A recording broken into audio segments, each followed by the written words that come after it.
So I know I talk as my job, but I do not have the words for this next story. So the headline is going to have to do. Pastor claims he was sucking demons out of sexually assaulted men. Multiple victims have come forward to accuse a New Jersey pastor of sexually assaulting them as part of exorcism rituals. 3 men have come forward claiming Reverend Dr. William Weaver performed sex acts on them when they came to him for private counseling at Linden Presbyterian Church, Newsweek reported Thursday. Weaver, 69, would allegedly tell the men that he needed to suck out demons through their semen, citing Native American rituals and a verse from Ephesians telling Christians to put on the full armor of God. According to impact statements, the men submitted to the Presbytery of Elizabeth, which has jurisdiction over the church in Linden. Weaver would order each to strip naked and lie down. Then he would place an angel coin on their foreheads and have them balance stones on their hands and ankles. Weaver would then allegedly perform oral sex on them, Newsweek reported.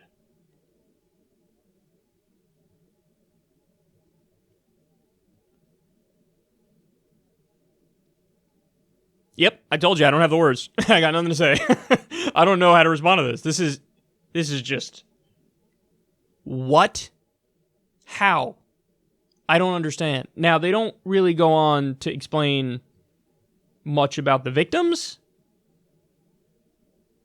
I don't know how many there were. I don't know their ages. I don't know their ages at the time. I just know that there were victims, and he's 69 years old. Don't make a joke about that. He's 69 years old, so he's obviously been doing this for quite a long time.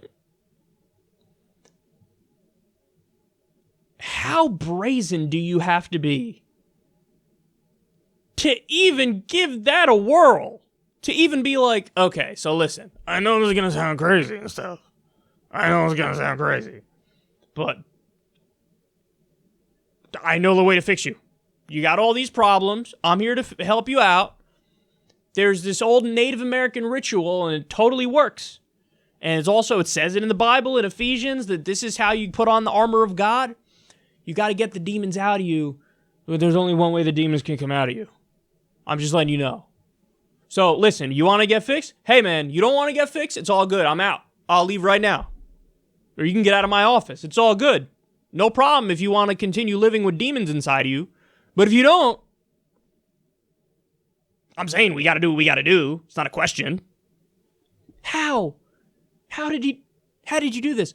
This, you know what this reminded me of? I remember, and a lot of people don't know this. Back during when I was growing up, and when many of you were growing up, there was the boy band craze. And it was, started, I think, with New Kids on the Block back in the day. That's before my time. But then there was NSYNC and the Backstreet Boys. That's right, when I was growing up.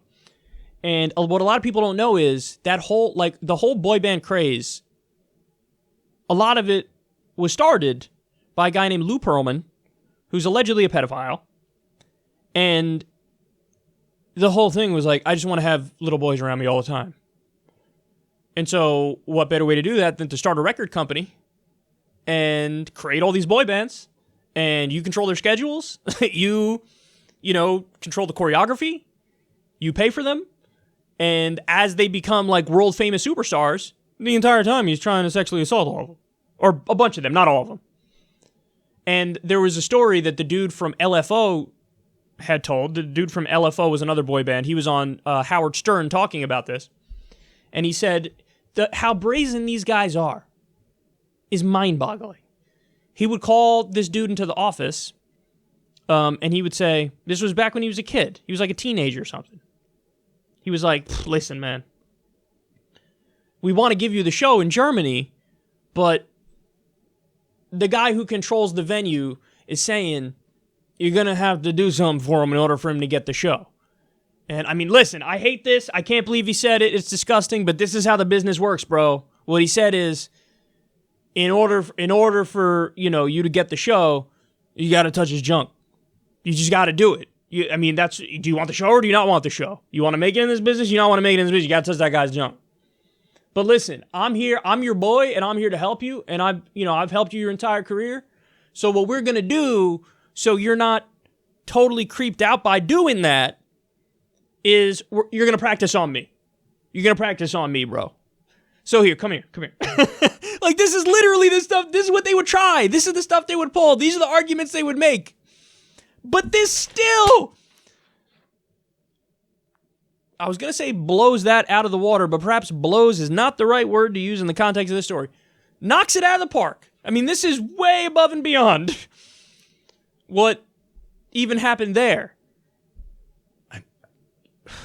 Can you imagine telling somebody, like a poor kid, or even an adult? Although if it is the adult, come on, bro, you got to know what this pastor's trying to do. Can you imagine being a grown-ass man going in there, and the pastor's like, I got to suck the demons out of your dick, bro. I got to... And you're a grown-ass man, and your response is not like, oh, fuck. So, I mean, my guess is they wouldn't be grown-ass men, because if they were grown-ass men and you don't immediately know what's going on here, then what? I'm confused, dude. This is terrible. Here's the other question. How many more dudes like this out there are there? Because this is obviously a phenomenon that exists in the world of, like, creepy pedophiles acting on their urges and being, like, really weaselly and gross in every imaginable way to abuse their victims. This obviously exists, but, like, how widespread is it? Because if we know about the story that, like, this boy band craze was built on the back of a dude who was just a pedophile, and, like, we know about the Catholic Church scandal and all them and all the little kids, and they paid out, I think, over $1 billion in damages. How widespread is this? Listen, I'm a cynical dude, but I'll just tell you like I see it, and it's easy for me to say because I have no kids. But, God damn it, do not leave your kids alone with, older dudes. In some cases, probably women too. And be extra careful, because my sneaking suspicion is the following. The ones who you feel most comfortable with your kids being with, those are the ones you gotta look out for. I'm serious. Because you don't think these creepy people know how to manipulate people? That's all they've been doing their whole lives. So usually it's probably the one who you're most convinced is like, oh, that's just, Bob's cool. What are you talking about? Bob's the nicest guy in the world. He talks to us. He asks how we're doing. He knows little Jimmy. Like, what do you mean? It's Bob. That's the one you got to look out for. That's the one you got. Is the ones who don't want to be around kids are usually the ones who the kids are most safe with. I'm serious. I'm dead serious. The ones who are like, kids. Those are the ones who you're like, okay, that's the person who can probably look after the kid and be okay. It's the ones who are like, a little too excited to be a grown-ass man to be around kids. Those are the ones you got to look out for. But hey, what do I know? I'm just a YouTube host.